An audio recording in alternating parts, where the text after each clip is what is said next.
ache.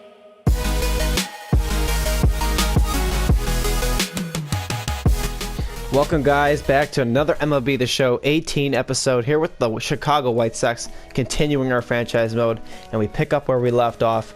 We dropped the first two games of the ALDS at home against the Boston Red Sox. If you guys remember from a previous episode, I mentioned we finished the season 40-41 at home, so dropping the first two at home is not surprising, but we have been a stellar road team, and from now on out, if we make it to Game 5 here, it's win or die trying. So it's basically Game 7 from here on out. We have Carlos Rodon on the mound for us against Edgardo Rodriguez. If we look at their starters, Aaron Sanchez, he's not bad. Aaron Sanchez is pretty good. But you got to like the matchups we have in these next two games, assuming that Game 4 they start Aaron Sanchez. You got to like the matchup for the White Sox, going with Rodon and then Michael Kopech, assuming we get to Game 4. But without further ado, let's just jump straight into today's game.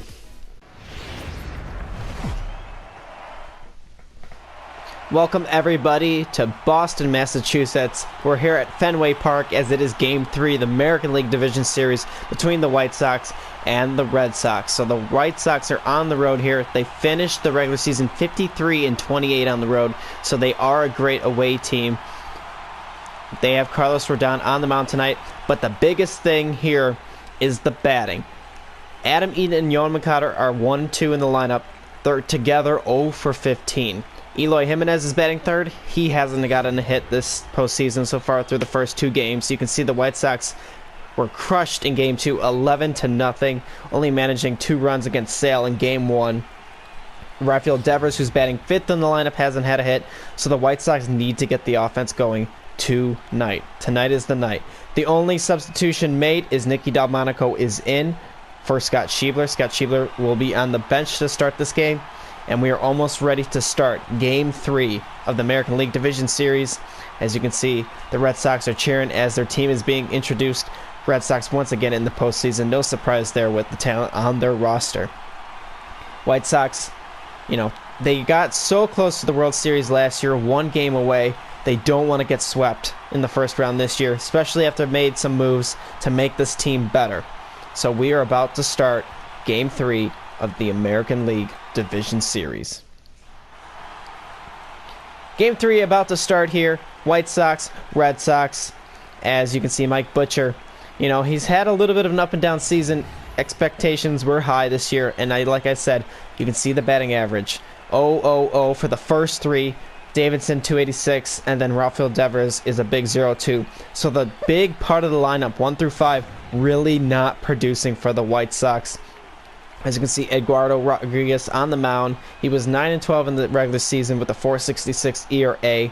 The hits are way up there for per innings pitched. The strikeouts are not too bad. They're decent. The walks are pretty good. So he's a pitcher that you can definitely get some hits off. And the White Sox do have a really good offensive club. They just need to get it going. It's a sunny day out here in Boston. And, they're going to have to find those gaps. You can see they got 2 Gold Glove winners there in left and right center, or left and right, and at second base. So we are about to start this afternoon's game here at the beautiful Fenway Park. And Adam Eaton walks to the plate. You can see he finished 306 in the regular season, but he's only 0 for 8 here. He was an excellent leadoff hitter. It seemed like every time we recorded an episode, he was always getting a leadoff hit. So he needs to get that done today. As he's going to take the first pitch. He's trying to jump out there right away. He wants to get in front of the first pitch. He wants to get on base nice and early. Get the momentum rolling for the White Sox and their offense. And that one's going to be lined right to third. A great snag by Jake Berger.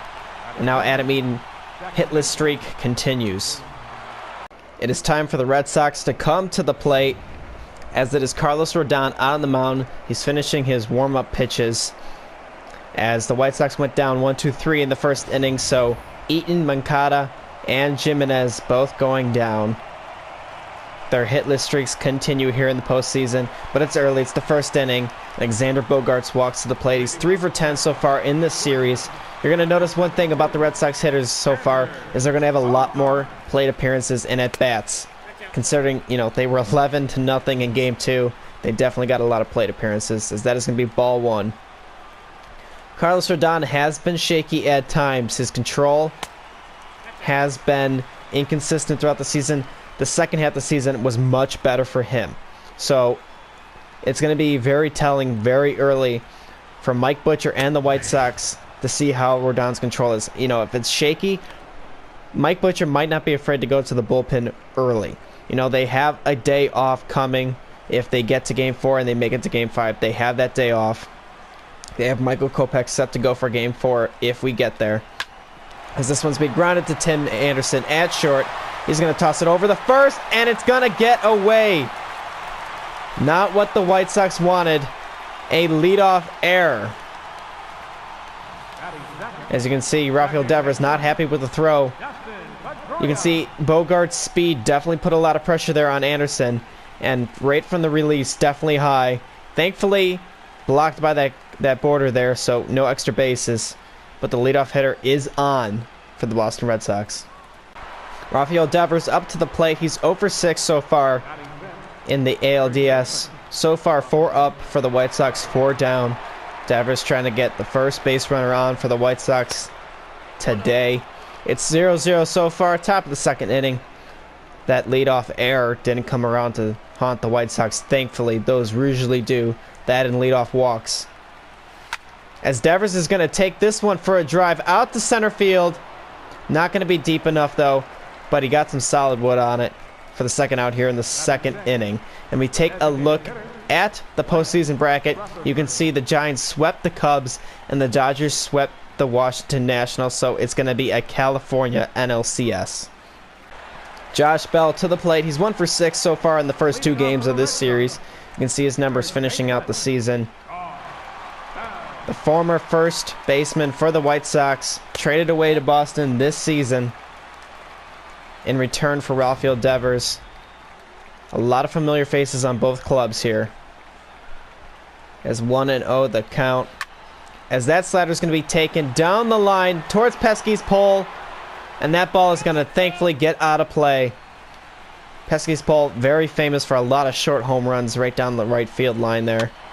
As that one's going to be fouled off right behind the plate. And now the count sits at 1-2.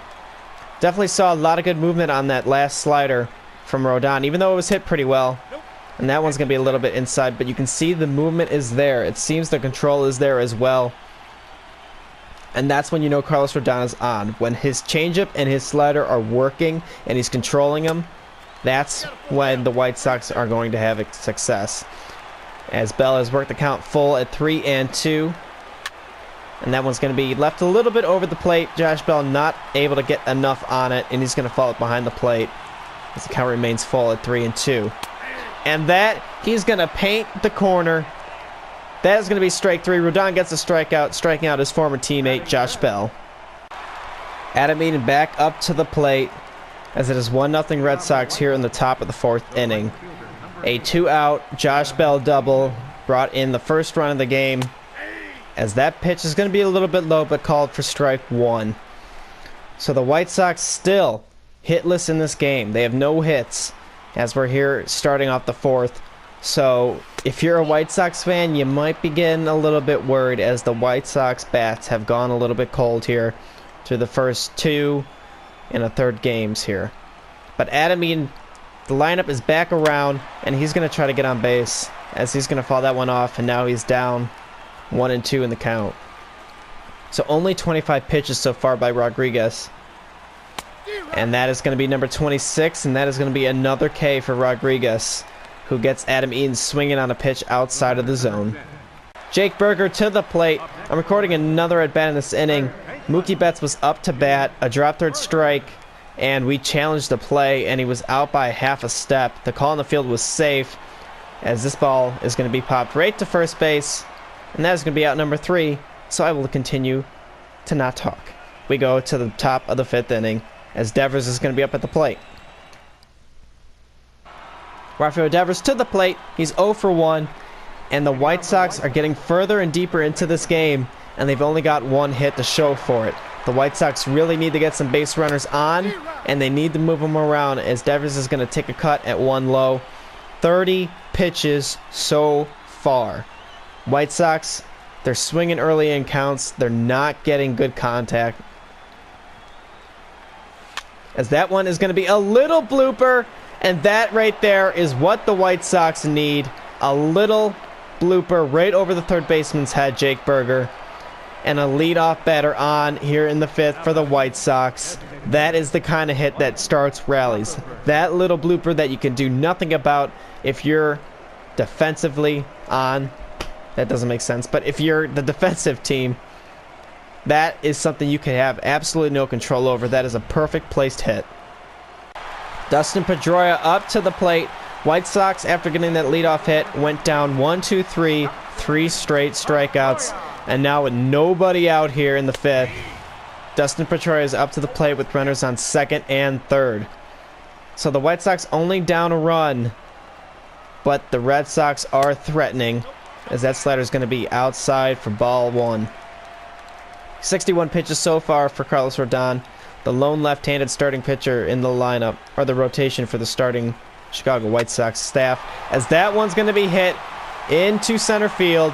No doubt about it, going to get the run in, as they went for the cutoff, but seemingly there was nobody there to cut it off, and Pedroia is going to move over to second as the Red Sox take a 3-0 lead here in the bottom of the fifth inning. Yohan Moncada making his 10th at bat here in the postseason. So far he's 0 for 9. White Sox got a runner on second. It's Adolfo Castro who doubled to start the inning, and Moncada's going to swing over that one for strike one. So the White Sox have an opportunity here. They got a runner in scoring position with only one out, as Moncada tries to get on base for the first time via a hit this postseason. And he will, as that ball is going to be in the center field. Castro's being sent home. The throw is a little bit off the line, and thank God, because he would have been out by a mile. Yohan Moncada gets his first hit of the postseason, and he drives in a run, moving the deficit to 2 runs as Eloy Jimenez walks to the plate. Yohan Moncada standing on first base, as that ball is going to be fouled off to the right side. White Sox scoring only the 3rd run in this postseason here in Game 3, as that is going to be a sidestep, and it's going to be a good decision to make them run, because rather than a double play, Moncada sits on second with 2 outs. Mookie Betts to the plate in what is now a tied baseball game. Matt Davidson, right after I stopped recording, hit a 2-run home run, and the White Sox all of a sudden are right back in this game here in the bottom of the 6th inning. Carlos Rodon now has to make sure that the Red Sox do not get on here in the 6th, as Mookie Betts has been swinging at every single slider, going at his ankles. I would not be surprised if they go back to that same spot, and it looks like they are, but Mookie Betts holds off on this one. You can only swing at a terrible pitch so many times before you understand that you got to stop swinging at it. 1-2 the count, and that ball's going to be low. A changeup this time. Mookie Betts not swinging on that one either. White Sox, on the face of elimination, have put together a couple more runs, and they've tied the game up, as now Carlos Rodon is 1 ball away from walking the leadoff batter, and he will. And I wouldn't be surprised if we start seeing the bullpen start warming up here. You can see the pitch sequence. He gets them on 2 strikes, and then they really tried to go after that low off-speed pitch. Unable to get it towards the ankles, and then you can see the last 2 pitches nowhere near the zone. Carlos Rodon unable to get the out here in the 6th. Tyler Thornburg is now on the mound for the Red Sox. You can see his numbers. The strikeouts a little bit more than 1 per inning. The ERA is up there at 4.13. And Blake Rutherford walks to the plate. He's 0 for 2 with 2 strikeouts tonight. Or I should say today. It is not nighttime. So Blake Rutherford had contention for Rookie of the Year. Unable to really get too much going this postseason, as he's going to drive this one. What a diving catch by Dustin Pedroia. Robs the hit away from Blake Rutherford. And that is why Dustin Pedroia is a 2018 Gold Glove winner. You can see him diving to his left, robbing a base hit from the young White Sox rookie. Adam Eaton to the plate. He's 0 for 3. Still has not gotten a hit this postseason, and this is his biggest moment as it's 2 outs, runners on first and second, and still a tied game here in the 7th. It's do or die right now for Adam Eaton. He needs to show that he can be the guy he was in the regular season. The guy that got consistently leadoff hits and big-time hits as well. He needs to do it right here. As that one's going to stay high. It looked like it might have dropped a little bit, but Adam Eaton swinging through for it. Tim Anderson on second, so a single through should be able to score Timmy. As that one is going to be hit deep down to center field, and it is off the wall. They're sending him home, and he is safe. A 2-out triple for Adam Eaton. How about that for showing up at the biggest moment? How about that for your first postseason hit? Look at that. That one was really close to being caught. You can see Jackie Bradley Jr. going back at it. Just missed it in and out of the glove. Now that is why playoff baseball is exciting to watch. White Sox take the lead 5-3 on an Adam Eaton triple. And it looks like they're doing a suicide squeeze. It stayed up though. White Sox got the lead, and now they're being a little cocky with it. As Yoan Moncada looks for a hit here. And a really good curveball there. Now strike 2. What an inning for the White Sox. One they definitely will not soon forget. And now they need to hold on to the lead and hopefully grow it here with Adam Eaton 90 feet away from home. And that one's going to be fouled off, but it's going to be caught by the catcher. White Sox score here, though, and they take the lead here in the 7th as we go to the bottom of the 7th. Andrew Benintendi up to bat as Gonzalez is in the pitch. If you guys remember or saw the previous episode, not a good first postseason appearance for Frederick Gonzalez. As you can see, a young kid possibly taking in his first baseball game here at Fenway Park. As is 1-0 with the runner on first with 1 out. That curveball's going to stay a bit high, but it's going to be called strike 1. Gonzalez getting a lot of trust from Mike Butcher here after his last performance. And if he continues to throw strikes like that, he's going to continue to get calls out onto the mound. A curveball fouled off to the right side, or the left side, I should say. And that fastball is going to be driven into right field. Adam Eaton ranging back to the track, and it's going to be off his glove. Adam Eaton unable to catch that ball. Possibly the sun in his eyes. And that will likely be an error on Adam Eaton. And now we take a look, an injury. So the trainers come out of the dugout to look at Adam Eaton. Eaton took a nasty shot to the head on the previous play and is feeling a little groggy. It's not believed he suffered a concussion, but he will need to be removed from the game. So wow. Let's break this down before we really continue. Adam Eaton, unable to get a hit for the majority of the first 3 games here, comes up with the biggest hit possibly of his career, and then the next half inning he gets hit in the face by a baseball and is out of the game. Wow. So let's go ahead and get Scott Schiebler in there. Scott Schiebler coming off the bench to play right field, position he's played for the White Sox pretty much all year. He's been in right and DHing.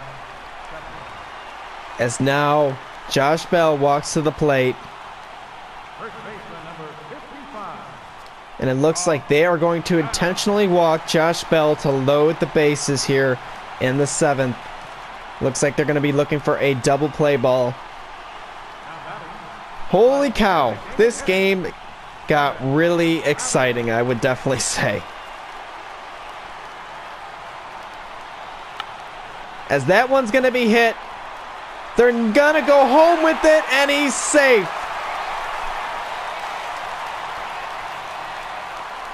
An error on Rafael Devers.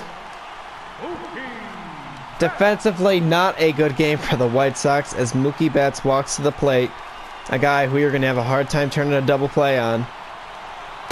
As that's going to be a slider inside for ball 1. Mookie Betts trying to take the lead for the Boston Red Sox. He's got the bases loaded here. As the count is 1-1. And that slider is going to be low, but he's still going to swing at it. 1-2. White Sox gripping onto a 1-run lead here now. As that one's going to stay over the heart of the plate. And Blake Rutherford unable to get it in. As the Red Sox will take the lead. It is 6-5 Red Sox. Frederick Gonzalez left that one over the plate. And I mean, there's been errors. And I mean, taking a ball off the face. Rafael Devers not catching a little pop-up. It's not all his fault, but definitely not a lot good going on for Frederick Gonzalez right now. So Jake McGee came in the pitch, and he got a double play to end the inning. So the score is 6-5 here in the 8th with Matt Davidson to the plate. He's 1 for 3 with a 2-run shot tonight. And I'm sure he's looking to do the same again. One out here in the 8th. In what has been truly a fantastic game so far for both sides. Emotional roller coasters. As another outside pitch. Matt Davidson not having a lot of good control. I'm sure a little bit of that shadow is having a problem with him. As it is 0-2. And 3 strikes outside of the zone retires Matt Davidson as the White Sox are down to 4 outs left in their season. Nicky Delmonico up to bat. He's 0 for 2. And the White Sox are down to their last out of their season. It is the top of the 9th. There are 2 outs. And the White Sox are down 1 run. Nicky Delmonico holds the game in his bat as he's going to swing a little bit late on a good curveball by Craig Kimbrel. White Sox fans holding tightly onto anything they can find. As that one's going to be hit to shortstop, Xander Bogaerts. And that is going to do it. The Boston Red Sox sweep our Chicago White Sox in what was an emotional roller coaster, a great game. Whether you're a fan of the Chicago White Sox and you're a fan of our Chicago White Sox, or you're just a fan of baseball, it's heartbreaking. But wow, what a game. The White Sox go out early. They get swept by the Red Sox. And the story of this postseason series was the lack of hitting. The White Sox had some timely hitting in this game, unable to give it up. You know, I can already see it right now. There's going to be a lot of questions. Can Frederick Gonzalez be the closer next season? There was a lot of talk that they might move Wade Davis this offseason. He's got 1 more year on his contract after this season. But do they move him and put Frederick Gonzalez in that position? Or after his 2 kind of shaky postseason experiences here, you know, there's a lot of questions going into this offseason for the White Sox. They made a lot of moves. You know, congratulations to Josh Bell and Jake Berger and Carson Fulmer, who went over to the Red Sox in that trade. You know, you guys are going to the ALCS. Congratulations. Unfortunately, guys, that is going to do it for our season. As you can see, the final box score, 5-6-2 for the White Sox, 6-8-0 for the Boston Red Sox. Unfortunately, guys, that is going to end our season. Well, guys, that was a heartbreaker. We put a lot into the season. We played a lot of games this season. We had a lot of good games. We had a lot of bad games. But at the end of the day, we have a good team. I mean, it's very distasteful because this team is just too good to fail as they did. We can take a look. Adam Eaton got 1 hit in 12 at-bats. Yohan Moncada got 1 hit in 11 at-bats. Eloy Jimenez got 1 hit in 10 at-bats. Matt Davidson got a couple hits. Rafael Devers got 1 hit in 10 at-bats. Blake Rutherford had 1 in 9. Schiebler 0 for 3. Tim Anderson went 2 for 9. And Castro went 2 for 9. And if we look at Nicky Delmonico, he went 1 for 6. So it's just a lot of underperforming by a lot of good players. Adam Eaton, on the stellar season he had. Yohan Moncada, you can see 92 overall. Eloy Jimenez, Matt Davidson, Rafael Devers, 2 or 3 really big good bats in the middle of the lineup, unable to produce. Blake Rutherford, a great rookie season. You know, not a good postseason for him. Scott Schiebler, he only got 3 at bats. Tim Anderson, a guy that could possibly take the leadoff spot next year. Say Adam Eaton's not here, we don't know. His contract's up. And Adolfo Castro, who's 222, you know, he's going to have some competition next year, be it by Omar Narvaez or if the White Sox have Zach Collins up on the club this coming season. So a lot of questions. The pitching rotation has been good. You know, we didn't get to see Michael Kopech, but, you know, Wade Davis, what are the White Sox going to do with him? Frederick Gonzalez, a 67 ERA. You can see he only pitched 2/3 of an inning. You know, he gave... Oh, actually, this is his regular season stats. But, you know, Jake McGee. What are the White Sox going to do with Jake McGee? You know, Gregory Infante is another great bullpen arm. Michael Newblis was good and promising. Chris Russin, you know, he's getting up there in age. His velocity has really kind of come down, but he had a great season. I mean, he had a 2.18 ERA, so what do the White Sox do with him? Diaz was kept on the club. You know, he had a little bit of a rocky season. Matt Harvey, you know, White Sox also have a lot of good prospects, so there's a lot to come in this offseason, which is going to be next episode. So that is, to me, the best part of doing franchise, is that you get to make trades, you get to make moves, you get to sign players, give them contracts, and I'm pretty sure that's why you guys are watching this series, is because you're interested in that kind of stuff. So next episode is all going to be off season. We're going to get our players ready for spring training. Let's actually, before we finish out this episode, let's take a quick look at free agents. So all these guys are renewable. We don't have to worry about them. Let's just go ahead and go right past them. You guys can pause it if you want, if you're really curious. There's a lot there. So arbitration is Yomer Sanchez, Trace Thompson, Blake Rutherford, Scott Schiebler. He's got another year of arbitration after that. Adolfo Castro, Devers. Syndergaard has another year of arbitration, then becomes a free agent. So the White Sox may be trying to lock him up either long-term or a 1-year deal. We'll see. Mike Napoli is a free agent. I'm sure he will not be coming back. Big question, what do the White Sox do with Matt Harvey? He's a free agent. He did okay. He had moments that he showed him old self. He had moments that showed, you know, the Matt Harvey that ended with the Mets. Not very good. Chris Russin, free agent. Adam Eaton is a big free agent. He's going to be making a lot of money most likely this postseason or this offseason. Will the White Sox decide to sign him? They have some leadoff options. Luis Robert, Tim Anderson. Yohan Moncada could even be a leadoff guy. I mean, he's no stranger to it. So that is the moves the White Sox have to make, really. Adam Eaton and Chris Russin and Noah Syndergaard. Those are pretty much the big guys that the White Sox have to sign. If you really want to get down to it, it's really Adam Eaton and Noah Syndergaard. Do the White Sox go and give a lot of money to Noah Syndergaard, or do they have him on a 1-year contract? You know, they got a good pitching prospects in the minors that are not very far away from getting called up. You know, a lot of options. Adam Eaton, can they replace his bat? You know, disregard the postseason, a stellar regular season, a guy you could really count as the leadoff guy, and not to mention defensively what he brings to this club. Experience. You know, for me, I think it's all going to come down to how much does Adam Eaton want. You know, if he's asking for, you know, 11, 12 million a year, I feel like the White Sox might go away from him and replace him either with another bat in free agency or within their own system. You know, if he's asking for anywhere between 5 and 10, you know, I think there's a decent chance you might see Adam Eaton back on a shorter contract. We'll see. It's all going to be in the next episode, which I'm really, really, really excited to get started. So, thank you guys. Unfortunately, the White Sox eliminated, swept here by the Boston Red Sox in the first round. We have 1 year left on our GM contract.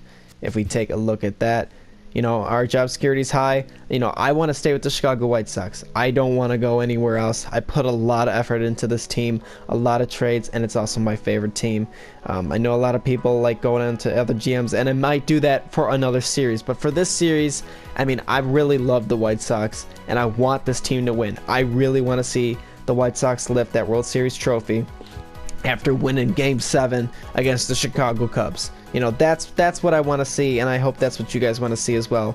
So, thank you guys for hanging out with me. If you enjoyed, please remember to like and subscribe. It helps us grow the channel and helps so that I can continue to do this. So, I appreciate it, and we will see you next episode.